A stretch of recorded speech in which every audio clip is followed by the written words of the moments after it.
The girl is a good pupil. Gabadhu waa ardayad wanaagsan. Ahmed is a small boy. Axmed waa wiil yar. Sahra is a good teacher. Sahra waa macallin wanaagsan. This is a big hospital. Kani waa isbitaal weyn. Ahmed is ill. Axmed wuu jiran yahay. The car is big. Gaarigu waa weyn yahay. The cat is tired. Bisadu way daalan tahay. The table is small. Miiskuna waa yar yahay.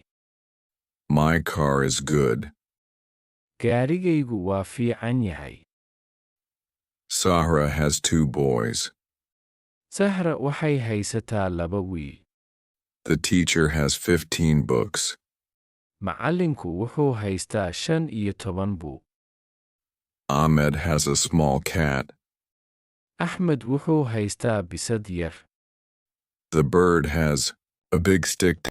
Shimbirtu waxay haysataa ul weyn. Dad has many children. Aabbuhu wuxuu haystaa carruur badan. Sahra is my mother. Sahra waa hooyaday. Muse is my brother. Muuse waa walaalkay. Ahmed is my son. Axmed waa wiilkayga. Marianne is my friend. Maryan waa saaxiibtay. Omar is my husband. Cumar waa ninkayga. This is Hassan's house. Kani waa guriga Xasan. This is Sahra's family.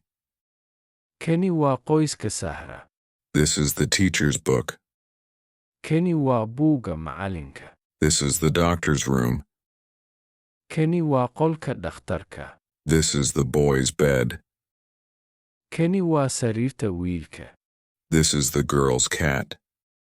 Kani waa bisadda gabadha. This is the pupil's chair. Kani waa kursiga ardayga. This is the man's shop. Kani waa dukaanka ninka. How are you? Sidee tahay? Good. What's your name? Wanaagsan. Magaca. My name is Sahra and she. Magacaygu waa Sahra. What's her name? Iyadana magaceedu waa maxay? Her name is Safia. Magaceedu waa Safiya. This is Lul. Tani waa Luul. This is a boy. Kani waa wiil. This is Ahmed. Kani waa Axmed. This is a girl. Tani waa gabar. This is a big school. Kani waa dugsi weyn. This is a good student. Kani waa arday wanaagsan. This is Lul's room. Kani waa qolka Luul. This is Sahra's school. Kani waa dugsiga Sahra. This is the teacher's car. Kani waa gaariga macallinka. This is the boy's teacher Hassan. Kani waa macallinka wiilka. Is a small boy. Xasan waa wiil yar. Hassan is small. Xasan wuu yar yahay.